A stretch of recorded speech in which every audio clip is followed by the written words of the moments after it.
I am passionate about young people and also passionate about parenting. A thing that the Lord has put in my heart since this year to basically talk to parents. Yes. But I'm passionate about young people.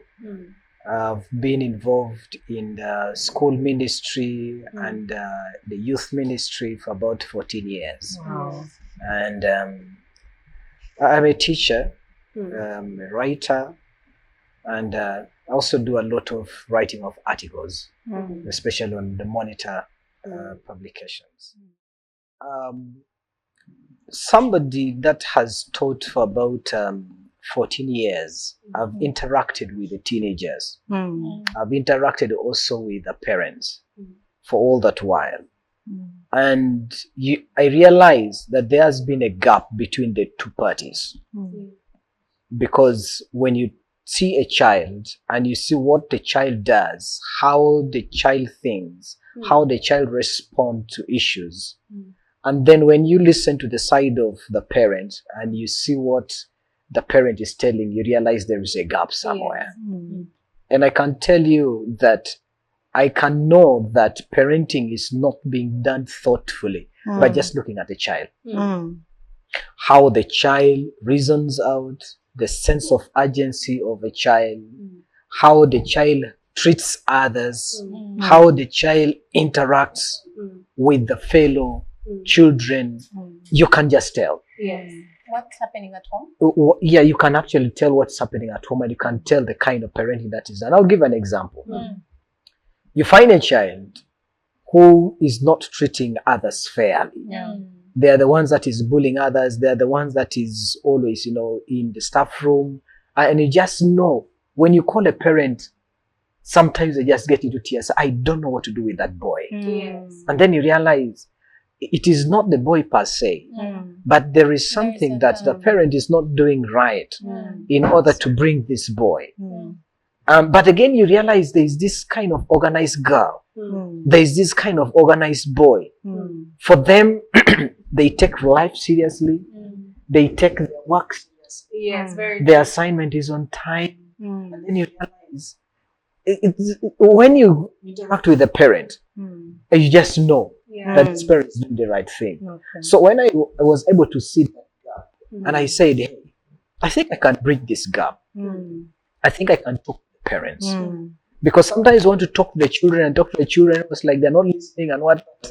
Have you checked your systems, your structures of parenting? So is that the reason, one of the reasons why you were inspired to write this article? Yes, yes. It was the article that was published on Tuesday. Basically realize about authority, authoritarianism, balancing also the two is the issue. In most cases, we lean into being authoritative because we want to control, because the kids, so they must listen to you because I said so. So you have to do it. But you're not forgetting that you're actually talking to a human being that has the ability to reason, they have the ability to judge, and they can know whether you're right or you're wrong. Pastor Bako, that part, because according to this article, it says authority versus authoritarianism in parenting. What does this authoritarianism mean? Because I thought they're more like the same. And I think what G is trying to say, authority and authoritarianism. Could there be a distinction, especially for someone that is yes, so much so. When you are talking about authority, you remember in university where they say that a professor is an authority of knowledge. It means they are the source. They are the point of consultation. Right? That's the kind of thought that we are talking about here in parenting. That you should be able to be a point where your child runs to, where they go for consultation, where they get guidance. Why? Because of your knowledge, because of your wisdom, and because of your experience.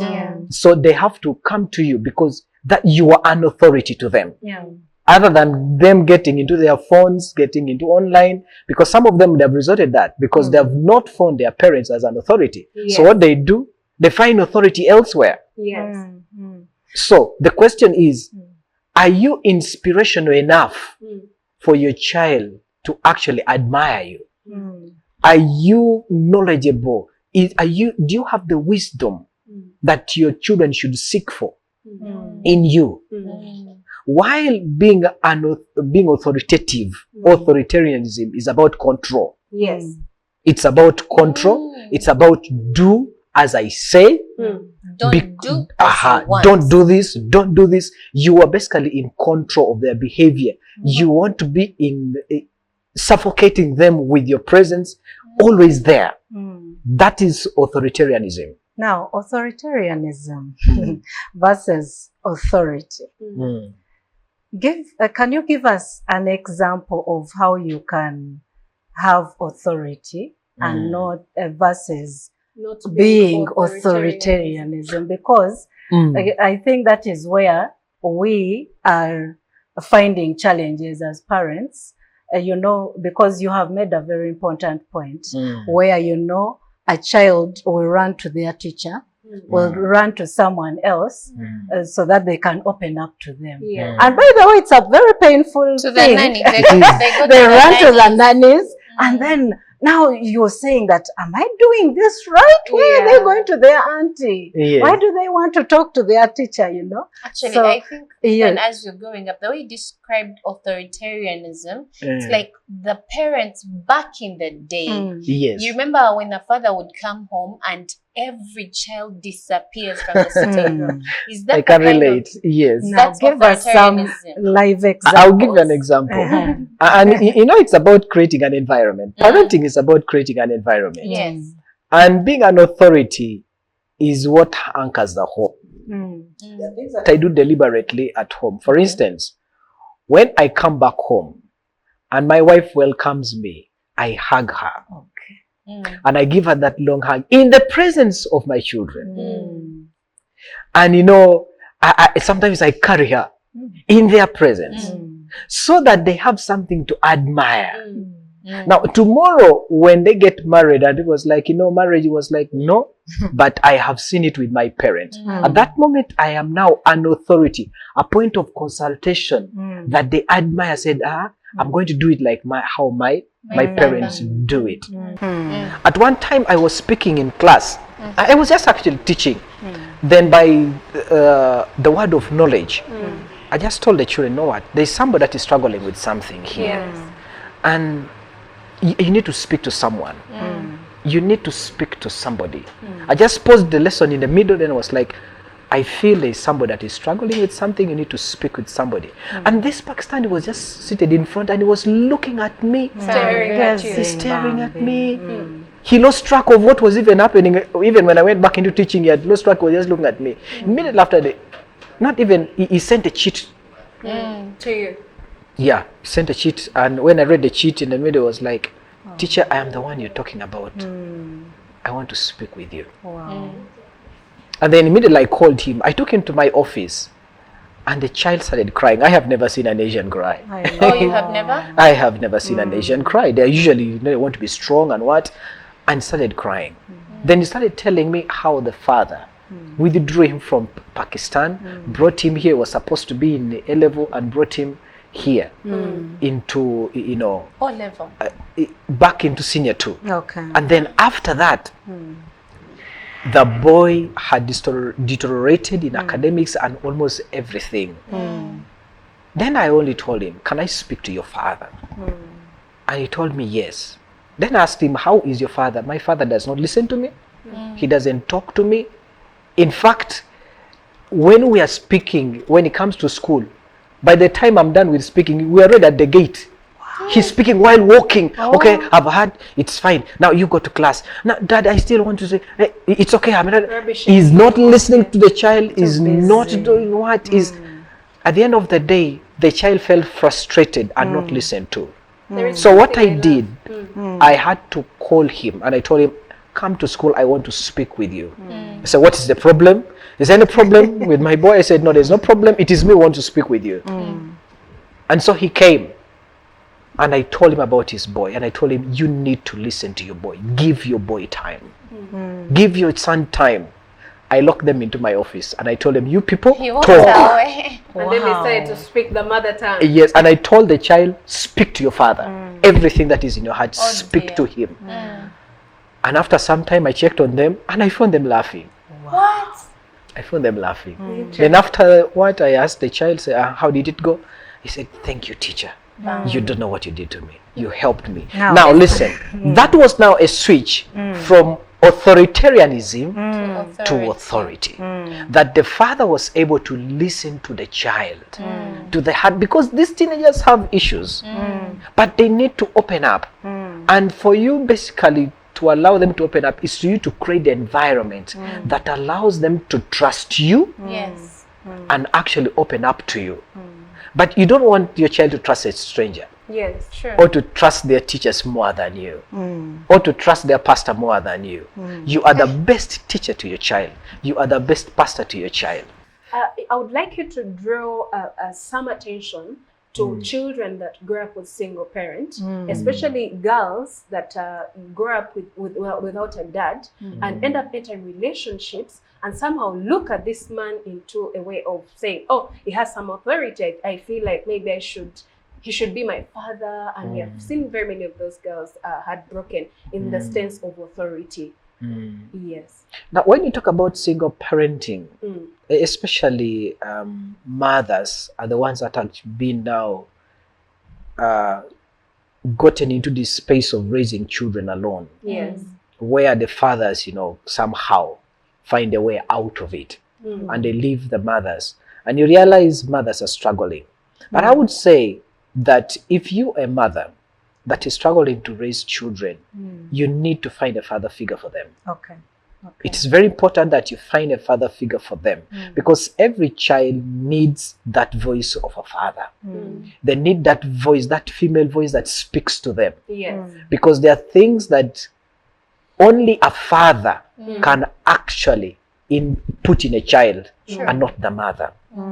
Especially when you talk about boys. I have seen single parents who have gotten frustrated with the boys. I have counseled single mothers who have been frustrated with boys, and they're literally stuck. They don't know what to do. And they come to me, Teacher Simon, what should I do? My boy does not listen to me. My boy takes me for granted. My boy locks himself in his room. I don't know what to. I have tried everything. I've taken him to camps. I have taken him to church. Everything. What that boy needs is a father figure. Wow. Someone to Just look up get to. a father figure. Somebody who can speak to their life. Mr. Boko, teenagers. Yeah, I know. Teenagers. These children get to a point, and much as you are there as a parent, Yes. they guard themselves, like penetrating through that wall. Much as they are barricade of protection. they are so defensive. First of all, and the thing is, I was telling my friends that they are so subtle. They look at you very innocently. No, I'm sorry. What? Yes. But you are not now sure. Are they sorry? sorry? Yes, Is it true or what? How can I help? How can you help me, a parent that has a teenager, from dealing with such a child who is in that kind of state? They are so barricaded. You cannot easily get to them. Even when you come to them, they show you that, no, it's well, no, I'm actually. And by the way, when they are in wrong, and you try to correct them, you say, I refuse you to do this. They say, yes, I'm very sorry, and they do it again, and they do it, and you're wondering, are you even listening? How can you help such a parent? Jean, parenting a teenager is not easy. It takes a lot of emotional energy, physical energy, psychological energy. And they can act out. Yes. They are very good at acting out and so many things. But you see, the mistake that we do is we want to get into serious parenting when a child has become a teenager, which is wrong. Parenting starts when the child is in the womb. Okay. In the womb. It starts from the womb. in that you start speaking to that child right from the womb. And when the child is growing up, they're babies. Don't ignore us like, this one is still a baby, just 2 years. You don't take it for granted. It starts from there, and create that environment so that when they grow up, they know the values, they know who you are, and they know exactly what you want. Now, when you get into space, now the parent who is now too late, and say, okay, now the child is already a teenager, I don't know what to do. Be the first person to reach out and live by an example. Teenagers usually want you to live by an example. Be the first person to say sorry. Be the first person to acknowledge your mistakes to them. And you say, you know what? Okay, James, I'm really sorry. I think I went out of my way, I'm sorry. Be the one to reach out. And usually we fear that and say, okay, now if I be the one to apologize and reach out, am I not going to lose my authority? Am I going to lose my position as a parent? No. It is you basically who is trying to create an environment so that they now bring in trust. They should trust you so that they can be able to open up to you. And when you find a child, I know that there are very many categories of children. There is that one who has just even folded their hands like this. Exactly. And it's like, they love the word whatever. Like, don't care attitude. Whatever. Whatever. It's whatever. Now, that is the most dangerous teenager. It's the most dangerous teenager because they have folded their hands and they're in their rooms and that's a teenager that is struggling with issues. They have given up on life, and chances are high that they are depressed. And chances are high that they can take their own life. So penetrating through that teenager becomes hard. Now that is where you don't need to struggle and say, I'm telling you, you can read my book 100 times, but you're not going to help that teenager. You can listen to this show, but you're not going to help a teenager that has folded up her hands. Seek for help. Now, Mr. Boko, right there. There is that parent that you have mentioned who is late. Yes. And things are already happening. Yes, true. Give us a live example of how that parent can have an open communication between them and their teenager. Just depending on how you have, we've seen you close a parent and their child in there. But now, this one is at home. Christmas season. Things are happening. How can they now at least give us one example of how they can start and say, okay, now let us do that. How do they start? The first thing that you need to start is basically find out what this child loves the most, right? It could be that the child loves to go out. Now that is where you begin from and say, okay, would you want us to get out today? Or you just say, by the way, I'm going to give you this money. Go out. Go to the club.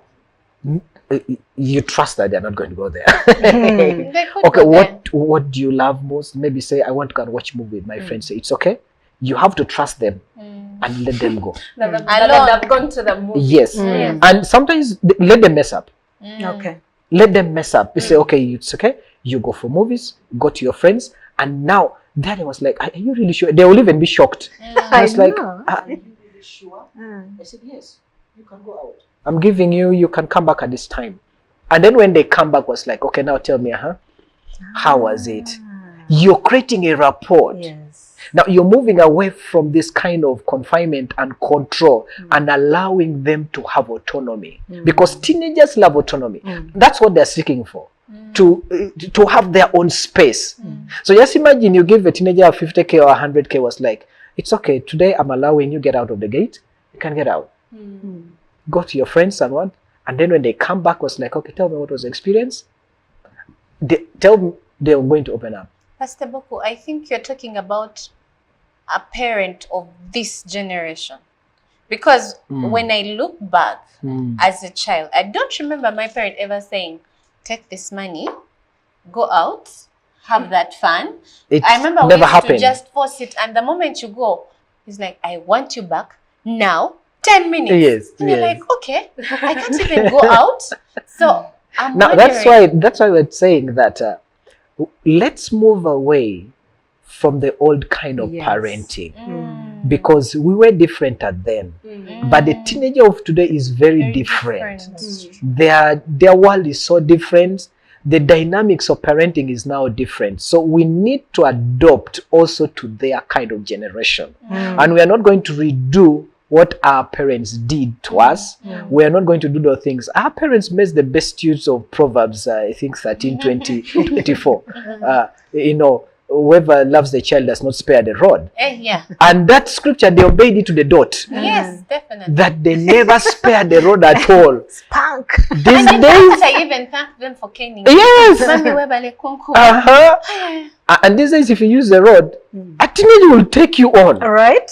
They will take you on because Talking about a teenager. yes. We're talking about using the rod. They will take you on, and they will, because it is not by policy. It's not allowed. Yes. It's again. That's corporal There punishment. is something that I want to relate and connect to the rod. There is this thing that a child is raised by a community. Yes. Do you think that still exists today? Like, No, not today. The community raising not today, out. because if just even at home, if they are so linked to the mother and the father canes, they will go and report to the mother. Right. Now, how about the community? Even the name is not allowed. It will become a police case. Thank you so much. That was. We are no longer raising actually children communally, because we are building our homes with fences. I mean, perimeter walls are up there, and of course, if you've just joined us, this is the Sunrise Show, and we have a guest in-house, Mr. Pastor Allergy. That is Simon Eboko. And what I really love most is 14 years of experience looking at parenthood. You could be a parent and you're baffled that you no longer have the control over your child. Like Mr. Simon said that a child will tell you whatever you say, and you're wondering how to navigate that. We invite you to join us on this table. Send in your questions, send in your opinions, send in those comments. We are going to read them out on the best way that we can help our children. You could be very tough on your children and they are not really getting up there.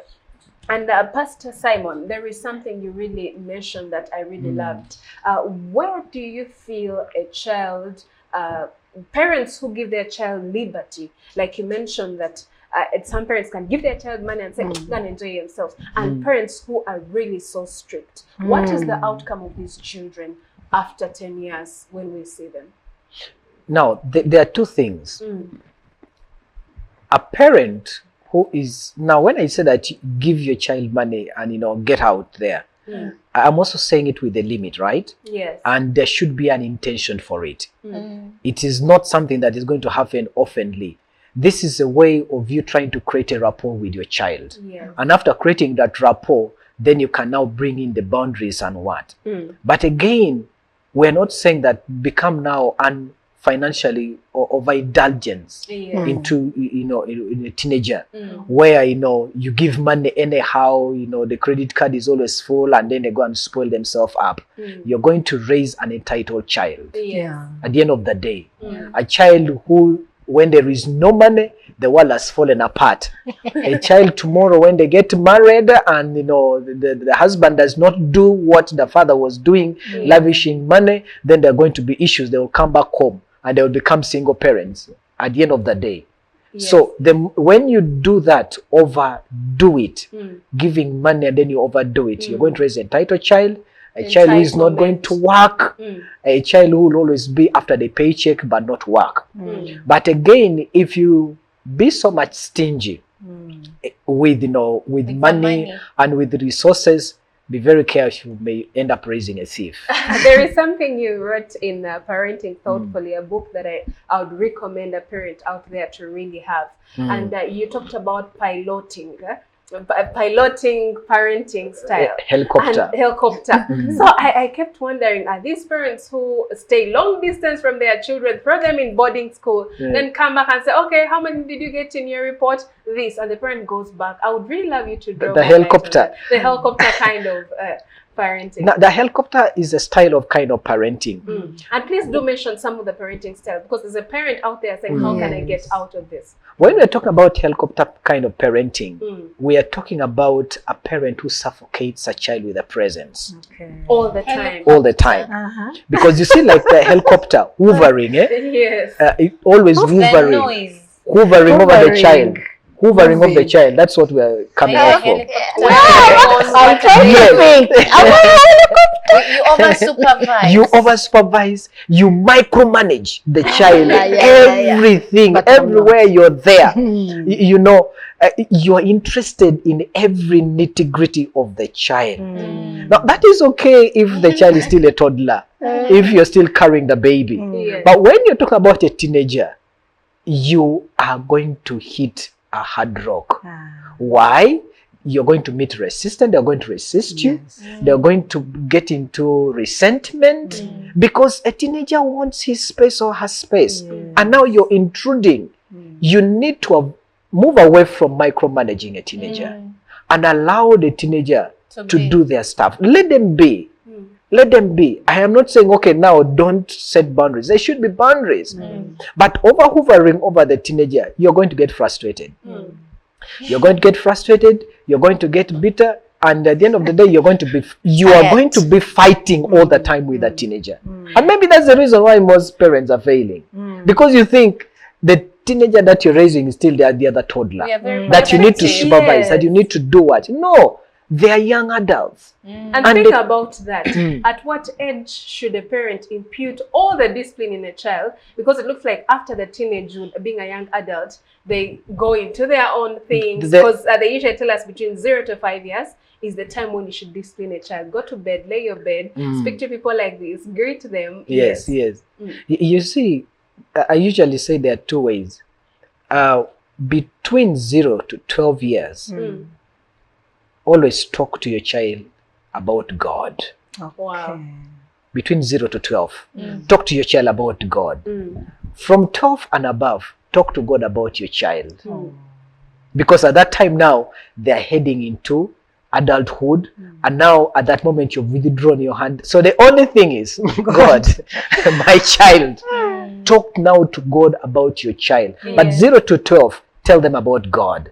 In other words, that's where now you kind of get involved in their life, bring in that kind of supervision and what. But the moment they are 13 and onwards, please now talk to God about them and allow them, to, yes. Please. There is something that you hit on earlier, like giving incentives to the children. Yes, all right. Now, let me bring it up in this way. They are parents, and we have mentioned it here before, who have a rewarding system for the children. For example, you wash the things, I'll give you 500 shillings. You clean the compound, I'll pay you over what? What is that? Please address that, because I don't know if some of us are confused, those who don't have the rewarding system, rewarding versus non-rewarding. I think that comes in with a good intention, but it also has the negative outcome at the end of the day. Because the positive part of it is that you're teaching the child that money does not come easily. It comes in with hard work, and you must put in something in order to get money, which is okay. It is good. And when a teenager is growing, you don't need to give all the money. You basically need to give what can sustain them. Let them get extra by working. Okay? And so a parent who is basically rewarding work, I think it is good. But now again, you're raising a child who is not going to offer pro bono work. At the end of the day. So this child was like, can we volunteer? No. How much are you going to give me? All the overindulgence. Yes. So now for them, everything that they're going to see, they want money. So which means they're not going to go into this kind of pro bono work. They're not going to go into ministry. These are people, when get into ministry, we talk about church now. They'll first look at how much am I going to earn from it. If it is not there, I'm not going to do it. Yes. You say that. Yes. So that's also the other part of it. So which means you need to strike a balance. Yes. When do I reward and when does I a child not? need to do work because it's a responsibility? Because house chores is a responsibility of the child. Yes. It's their responsibility because they are children in the house, so it's their responsibility to do it. So let them do it. But then once in a while, I was like, okay, now there's this thing I need you to do. I'm gonna pay you. I was like, are you sure? Really? He said, yes. Don't you need money? I said, I need money. So you can do this, I'm gonna pay you. But the house chores, they need to do it. It's their responsibility. The culture. There is a cultural aspect. Yes. That parent that still holds their culture very dearly to them, and they are failing to even recognize that, you know, the way they were raised is not the way this Gen Z, Gen Alpha is going to be raised. And the Speak to millennial that. parents. Yes. With the millennial parents, we have that. There is a way we were brought up. Yes. And I think that's what Sue was bringing in, that they would call you that I need you here in 10 minutes. Yes, and yes. you find your way. Yeah. Now there is someone that has stuck to their culture and said, fe mu Buganda, omwana omuwala tatambula kiro, tagenda wano, tafuluma yekka, and they are stuck to their norms and cultures, and the cultural background is really antagonized with the way the Gen Zs and the Alphas are thinking right now. Address that. And that is why, talk to that and that's why there's still fights. There are still fights. Because I remember I had a child, a girl, she just finished senior 6, and the mother refused to buy for this child a phone.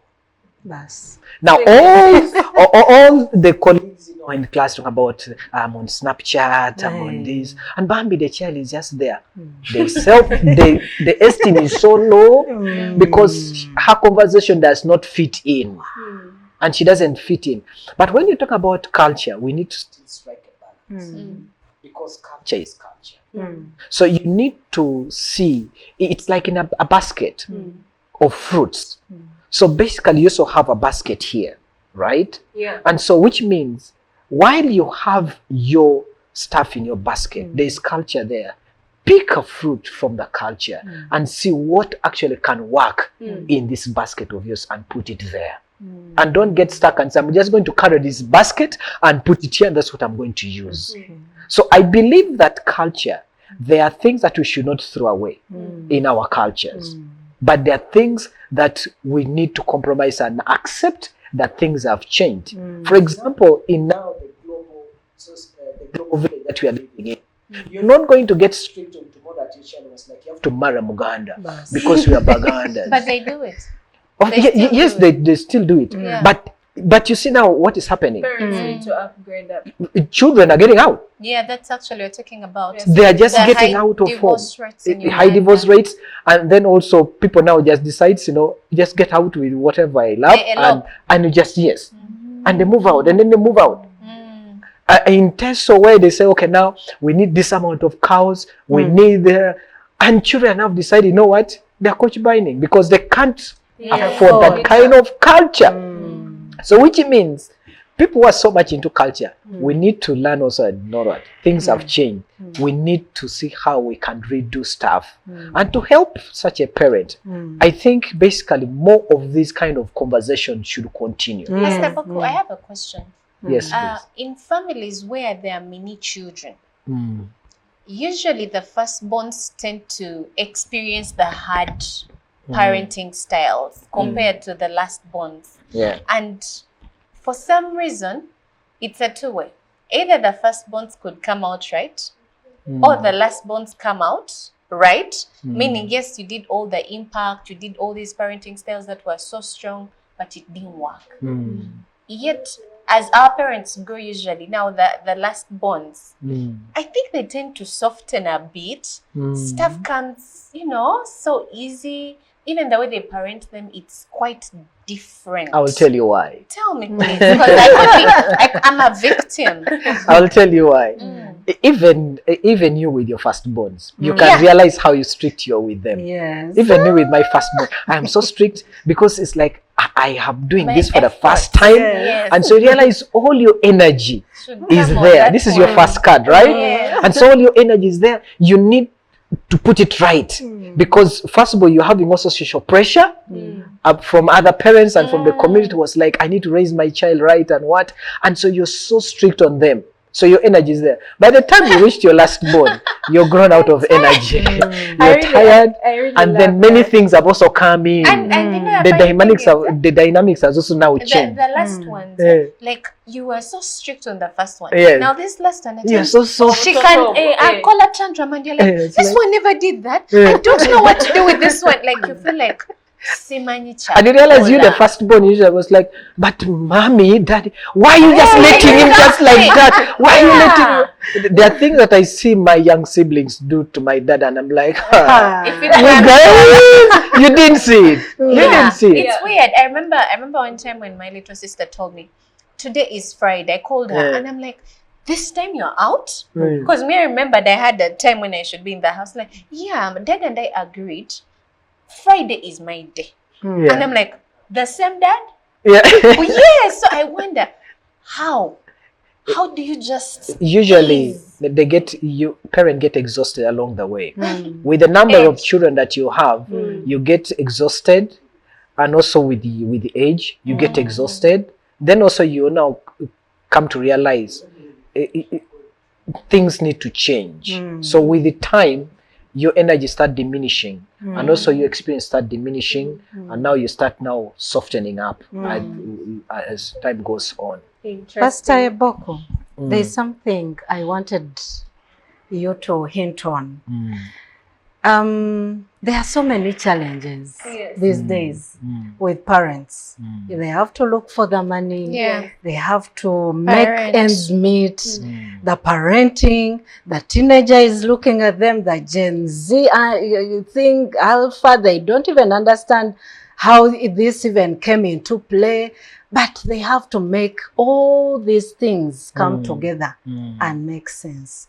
Those challenges, how can this approach that you have brought, authority versus authoritarianism, help a parent who is already struggling in so many areas, so many ways? They are looking for money left, right, and center. And they can't, And they can't keep monitoring monitoring the child. I totally understand what you're talking about. These are what we call the corporate kind of parenting, the corporate world. Parents who are living in the corporate world, where you have to wake up at 6 a.m., then you come back late, their business meeting, maybe you are flying out, and then at the same time you need to be in the life of your kids, you've left a kid either with a maid, with a driver, or something like that. But you see, it's about being intentional at the end of the day. That's why I say you have to parenting thoughtfully. Okay. It's about intentional, and basically see how you can actually put things up in line. There shouldn't be a moment when you're home, give time to your children at that moment. Even if it is just 5 minutes, that 5 minutes can make a difference in the life of a child in your parenting. Where basically you're not after, you've not done this. No, basically come was like, okay, get into their room. Was like, can I come in? Say, yes, please come in. I just wanted to say, how is your room? How is this organizing place? So tell me, just 5 minutes of your time with a child can make a difference. And the child will also long for those 5 minutes. I say, okay, today we are not going to cook from here. We're not going to eat from here. Can we eat out? I want to eat with you. Take your child on a date. And they'll open up. Yes, they'll during open up. outside home. Yes. The moment you the little time that you have with your child, take them on a date. And say, no, what, Jean, I want to take you on a date today. It was like, a date? What do you mean a date? I said, no, I just need you to take you on a date. We're just going to Cafe Javas and we shall just basically eat well. And that moment, put your phones aside. Yes. Right. Put your phone aside, put it on flight mode, and then basically eat with them, listen to them, let them talk, have those silly conversations with them, and come back home. I'm telling you, the magic that you have done at that moment. So tomorrow, even when your business trip, that child knows that even where you are, you're thinking about them. You think about them and you have them in the heart. In the heart. But when you come back all the time, you've not done this. They will know your pattern, and it was like, mommy does not care. I have a teenager that some years back who actually just told that teacher won't talk to you. You see, you're talking about the things, but for me, I don't think life has meaning anymore. In school, my grades are bad. At home, we are always alone. Dad is not there. Mom is not there. Dear. We are only left. And the soldiers are everywhere in the compound. You can't even move out. The only thing, you're with yourself in your room. And I'm not the one that maybe I have conversation with my siblings and what. So I find myself with my mind, with myself in my room. And I'm like, so what's the meaning of life anyway? That's quite And I realize the fathers, I think, is a general something.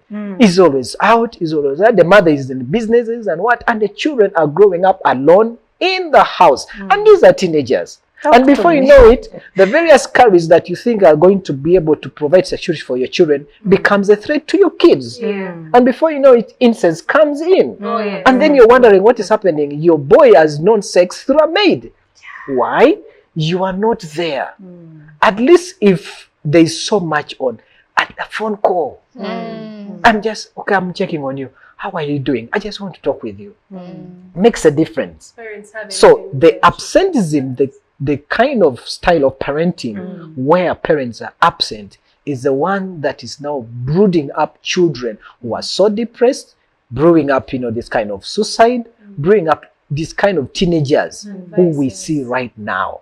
So I believe parents, we need to strike a balance. We are busy making money. And this making money that we are making for our children. At the end of the day, when you bring that money home, the child that you're making money for, he's not there. You've already lost the child. The parent who makes promises and never fulfills. That Ekale, tomorrow we shall go. No, you wait. Then tomorrow comes there. Then talk to us also who are there. Now you're not being honest. I mean, you're talking about being an authority to your child. One of the things, the principle is honesty. You need to teach your child honesty. Are you honest? So if you make a promise, can you fulfill it? So that the child can admire you. It's like, okay, when my mom makes a promise, when my dad makes a promise, he can even fulfill it. If you are unable to fulfill it, at least apologize. Name somebody. These kids know how to hold you accountable. Yes, Me, I usually tell people, those uncles and aunties who say, "Wait, I'm coming tomorrow." And maybe you fail. So I've adapted that. If you're coming, don't tell my child. Tell me when you're almost there, because he will tell me, you said he's coming, he's not yet here. Mom, you said today, and you appear like a liar. Always remind you. Even toys, you promised a toy, because now this parenting goes from childhood, not just teens. These ones hold you accountable. You promised you should fulfill, and I must. If you're not able, let Please it go. don't. And speaking about that, Pastor Boko, we have seen during this Christmas season a celebrity's son known as Abba Marcus, the son of Dr. Jose Chameleon, who was actually fighting for his life. And so he came out and said, domestic violence is bad. And of course, the media kept wondering, and people wondering, why did the two parents separate, Tim Daniela and Jose Chameleon? And he comes out and says, you know what, my dad did this. He's 18 years old in those countries. And where would you place this in the article you wrote of authoritarianism and authoritative parenting? Because this child comes out, he's more bold, he's in a different country where expressing yourself is more better. He says, no, my dad hasn't been there for me so much. He has done this. His in-laws do not accept my mother and all that. How do you place this in the article? When I look at that family, you realize that there have been two kinds of parenting that has been happening. Yes. That's why I would encourage that parents, if you're married, please do this thing together.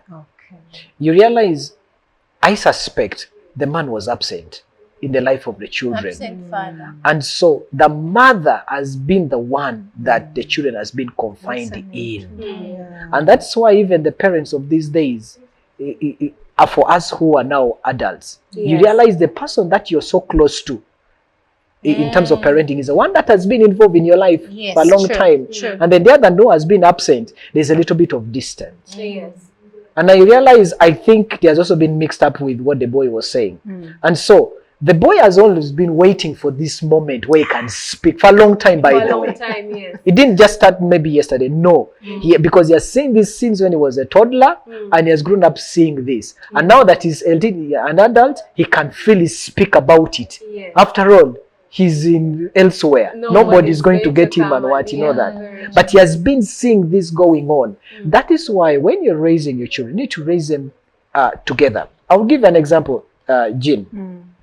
I don't know whether you have a teenager. No, I do.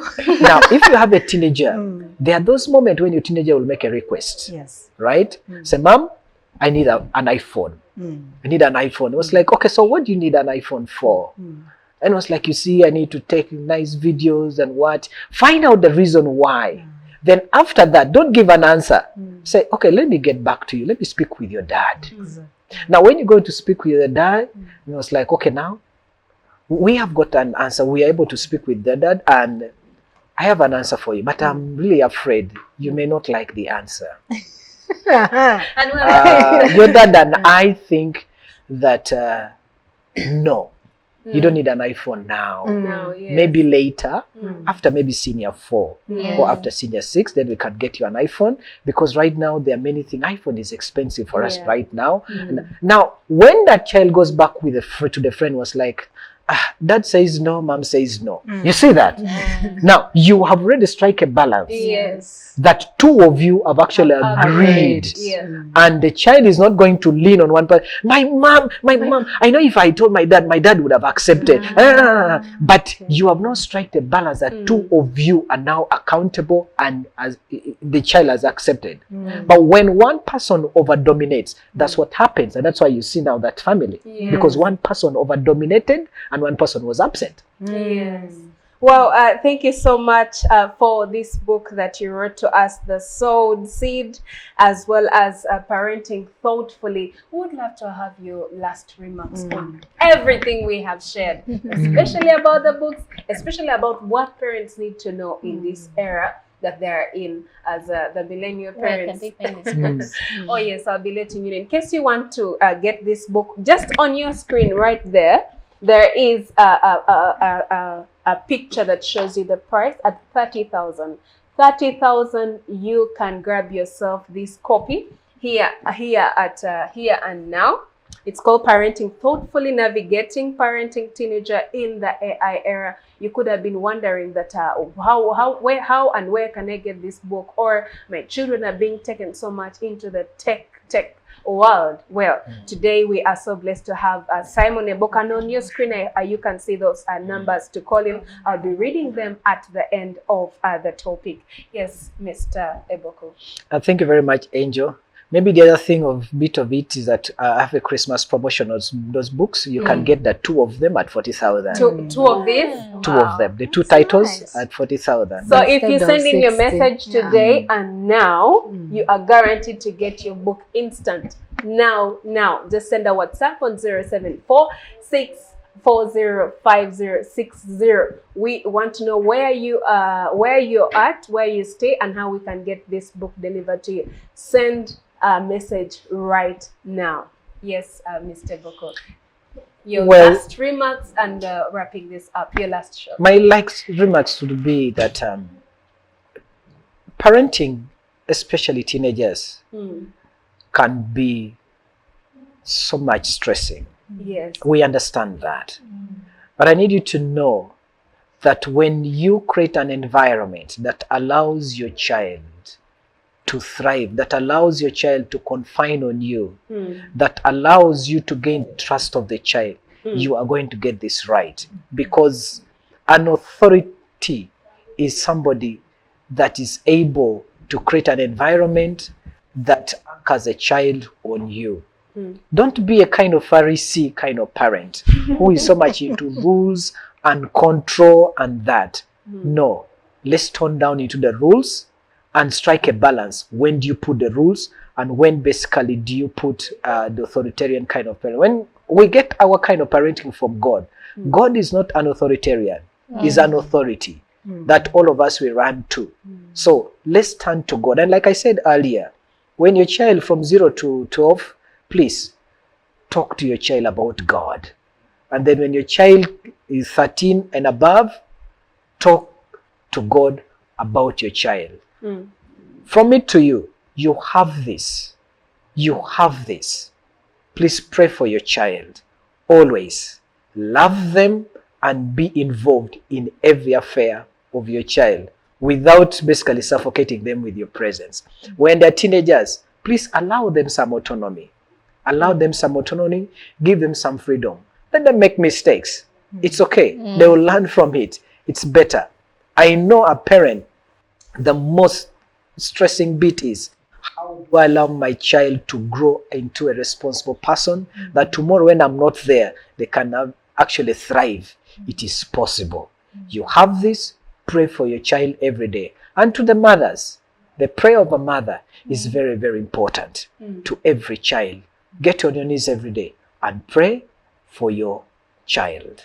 Mr. Boko, just read out your number. Someone wants to I have the Airtel, but you'll help me with the MTN, which is 0705 172 107. That's Airtel 0705 172 107. You can help me with the MTN. MTN is 0774 45 5734.